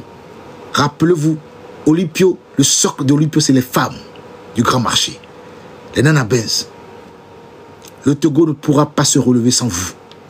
J'ai confiance en vous. J'ai une ferme confiance absolue en vous. Et je sais que si vous vous mettez dans cette lutte, chacun d'entre vous, nous réussirons. Parce que vous savez parler aux hommes. Vous savez parler à nos cœurs. Vous savez nous motiver. Vous savez nous diriger. Vous savez. Je parle des femmes qui ont le cœur pour la nation togolaise. Ceux qui saignent en ce moment précis. Et qui ne dorment pas parce qu'ils n'ont pas vu leurs enfants rentrer dans la maison. Qui ne dorment pas parce que leurs maris sont morts. Qui ne dorment pas parce que leurs enfants sont dans les hôpitaux. Tabassés dans les prisons. Ils ne savent pas comment ils vivent. Quel état, comment leur état s'est détérioré. Les tortures qu'ils subissent. Donc, chef religieux, la situation togolaise n'est plus on n'a plus le droit de se taire. Telle est ma vocation de vous exhorter à mouiller le maillot. Parce que ce match ou cette victoire, c'est une victoire collective pour un nouveau Togo. Un Togo qui renaît de ses cendres comme un phénix. Sentinelle, que dis-tu de la nuit? La nuit est longue, mais le jour vient. Peuple togolais, le jour est arrivé. Le jour est arrivé. Tu le verras bientôt. Je te le confirme. Je te le conjure. Je te l'affirme.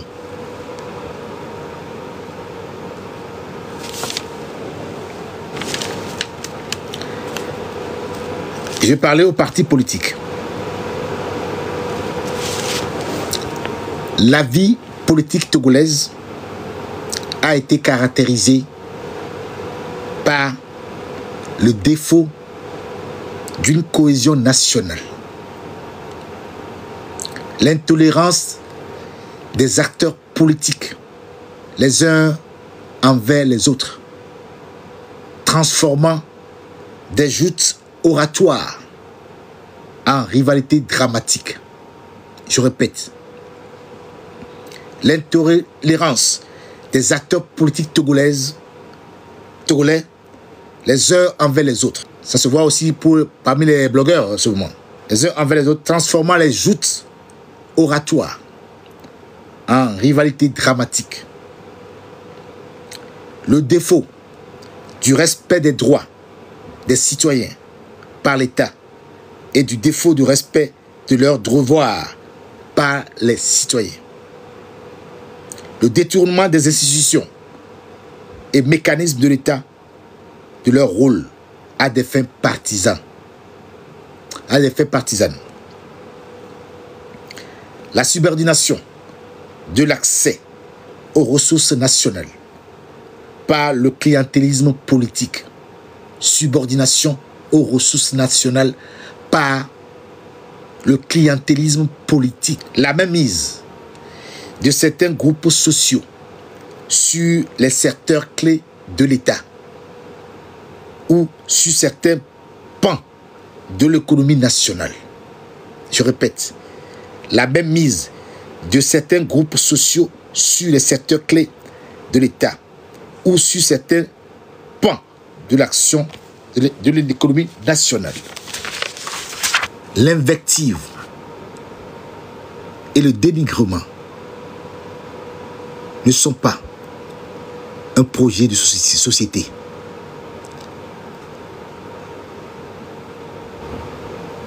Le président doit partir n'est pas un projet de société. Nous avons des projets de société.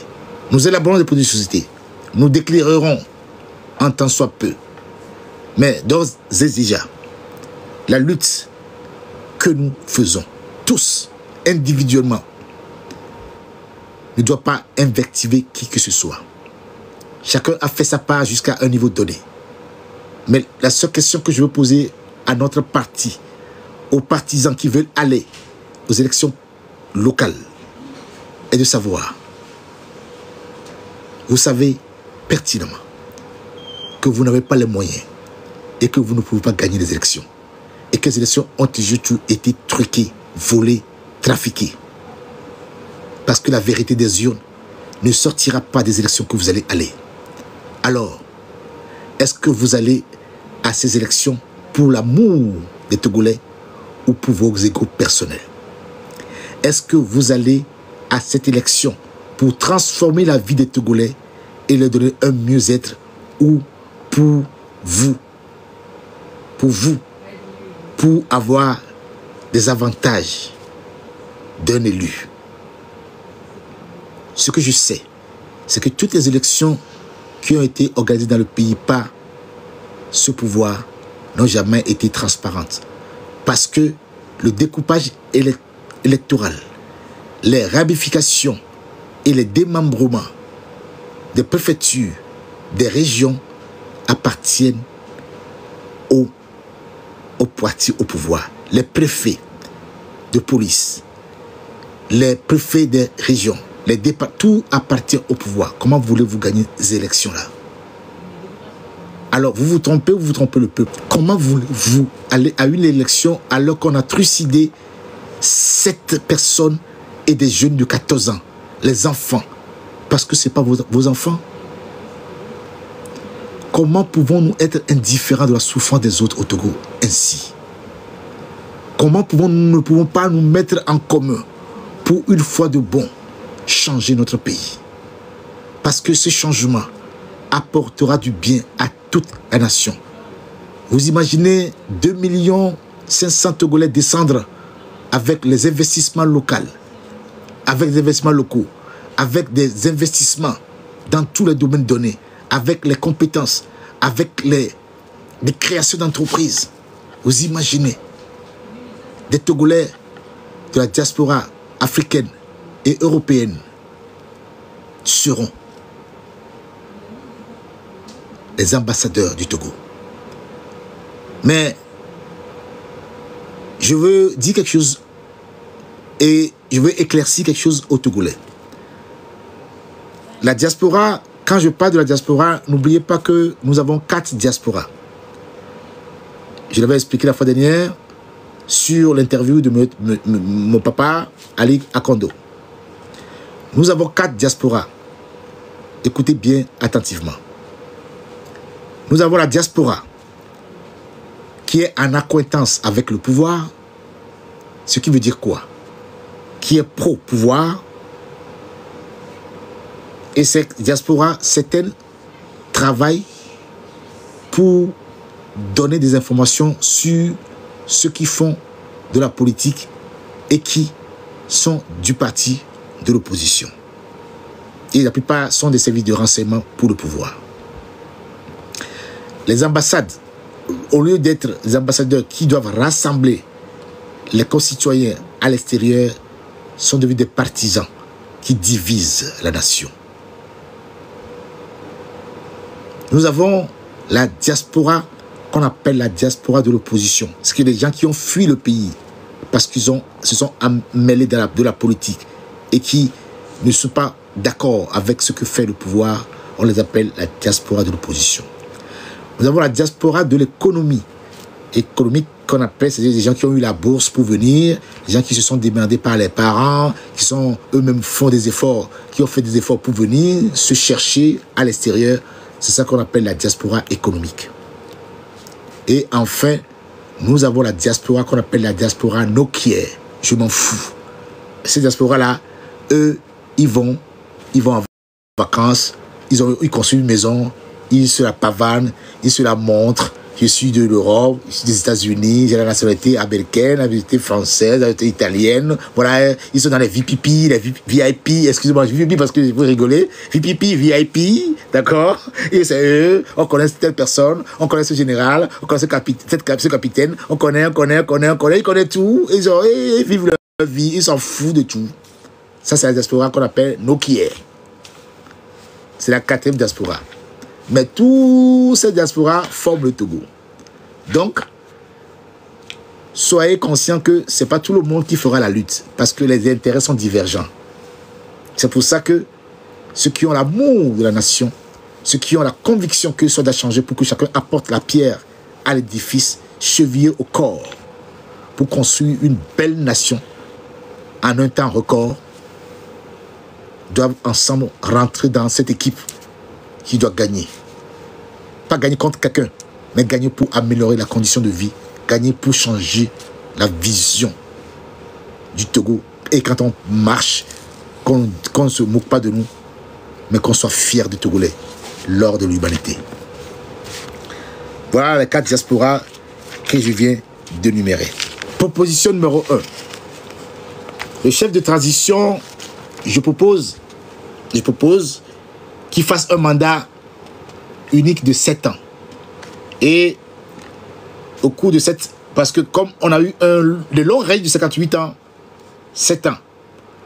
Au cours de ces 7 ans, nouvelle constitution, états généraux de tous les secteurs, éducation, économie, audit des comptes, assainissement des finances publiques, vision pour la jeunesse, vision pour les femmes togolaises, comment injecter de l'argent dans la politique de la femme. Parce que la femme, on doit faire une politique de la femme. Alors, un parlement, le parlement et le Sénat seront dissous. Les partis politiques seront dissous. Pour redéfinir une nouvelle charte des partis politiques et les moyens de financement. On n'aura plus des centaines de partis politiques, mais disons 5 partis ou 9 partis, pas plus. Mais ces partis auront des schémas directeurs. Ça veut dire quoi? Dans la constitution que nous allons avoir une vision pour le Togo dans 30 ans, 40 ans, 50 ans. Et que chaque personne qui prendra le pouvoir restera dans cette vision. Parce qu'on a tracé une ligne que personne ne peut dévier. On peut continuer à améliorer la ligne, la direction, mais sans toucher au socle. Et comme nous sommes plus de 9 millions et demi de citoyens, et 2,5 millions et 3 millions à l'extérieur, il est de mise que quelqu'un qui vient faire gouverner fasse cette année un mandat unique de 7 ans non renouvelable. Et on met des processus et la personne qui ne fait pas le travail, il rend compte, il rend pas compte, il rend compte, il n'est pas capable, il part. On mettra les garde-fous. Ça c'est une idée collective. Ça c'est une proposition que moi-même j'ai travaillé, que je réfléchis là-dessus. Voilà, c'est tout personnel, hein. C'est pas... Voilà. Alors, les mandats des députés sera renouvelable 2 fois. D'accord? Il n'y a pas un député à vie, quoi. Ou maire à vie. D'accord? Donc, on aura des écoles qui forment les députés qui... Voilà. Chaque parti politique aura l'enseignement pour former ses militants. Parce que les partis politiques, quand on rentre dans les partis politiques, on cotise, on a des structures, on reforme les cadres. Et chaque parti politique doit comporter chaque nationalité, chaque région, chaque membre des régions. Il n'y a pas un parti politique à dominance, non. Tout le monde doit participer. Et doit avoir des dénominations dans la diaspora.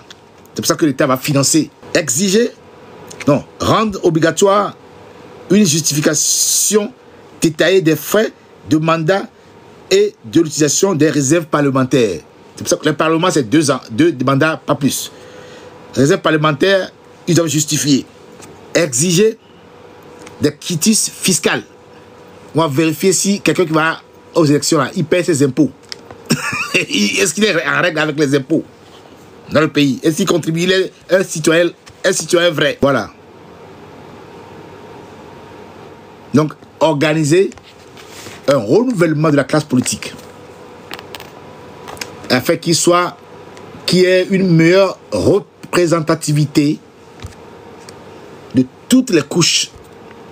Je veux voir, moi, une aide-soignante, une infirmière, une ménagère à l'Assemblée nationale pour nous dire ses préoccupations. Voilà.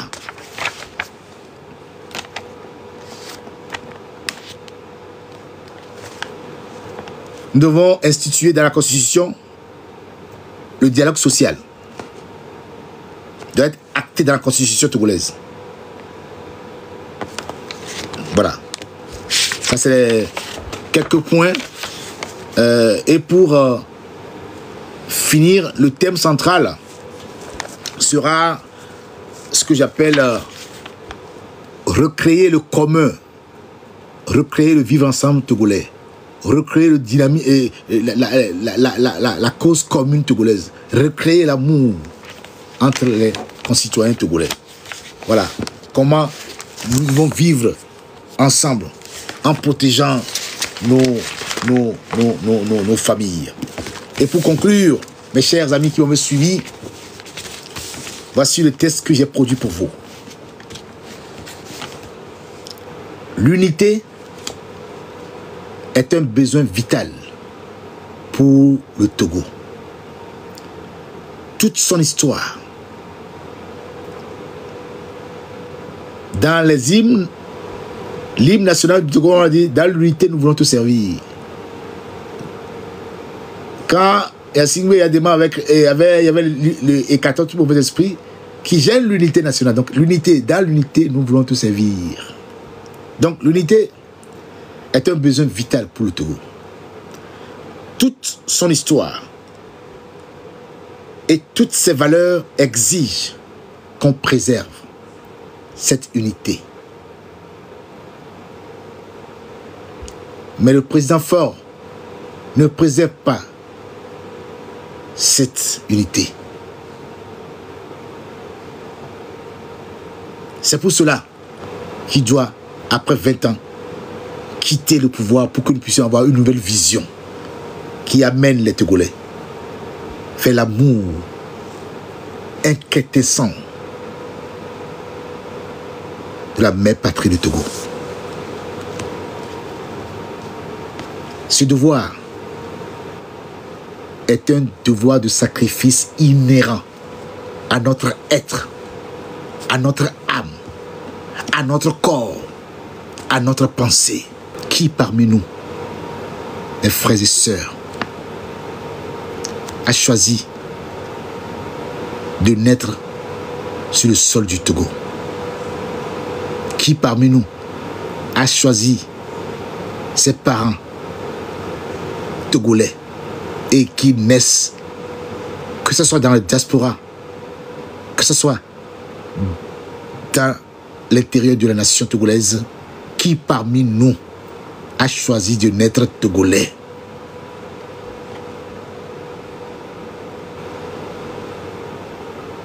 L'amour n'a pas de frontières. L'amour n'a pas de force qui pourra l'arrêter. Elle transcende toute chose, toute matière. Elle est au-delà de toute chose. C'est cet amour-là, c'est cette lumière-là qui circule en permanence, qui me te permet de me regarder et je te regarde. Je bois l'eau qui est paix, qui est vie, qui est amour, qui est pureté, afin que ma voix s'accorde à ta voix qui me regarde, afin que mon âme s'accorde à ton âme qui me regarde, afin que mon corps s'accorde à ton corps qui me regarde, pour que vive le Togo, pour que vive le Togo, pour que vive le Togo, car le Togo est en nous et personne ne peut nous empêcher de devenir et de proclamer haut et fort l'ordre de l'humanité dans notre Togo.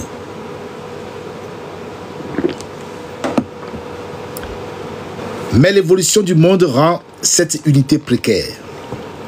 La société vers laquelle on voulait nous entraîner, c'est celle de chacun pour soi. C'est la société du communautarisme et des inégalités galopantes. C'est pourquoi le combat pour l'unité du Togo exige une volonté de tous les instants. Cette volonté d'unité doit nous pousser à reconstruire notre démocratie, à reconsidérer l'organisation de l'information, la pratique présidentielle, l'unité c'est aussi la défense d'un modèle social et civique. Nous puissions pleurer de joie et que ces paroles puissent toucher aussi les membres du gouvernement qui comprennent que toute chose a une fin, qu'un arbre planté tombe seul sans que personne ne pousse, que personne ne maîtrise cette force qui transforme la nuit en jour. Qui sommes-nous? Nous sommes que de passage. Semons des cœurs, semons des fleurs dans les cœurs de nos compatriotes, et non des pleurs, et non la tristesse, et non la haine, et non le mépris, et non la division. Semons des fleurs de joie, de bienveillance, d'amour, de protection, de sécurité, et surtout d'intégrité et d'exemplarité. Si nous aimons notre nation, alors rien n'est impossible aux Togolais. Nous allons le faire. Il comprendra et il pâtira.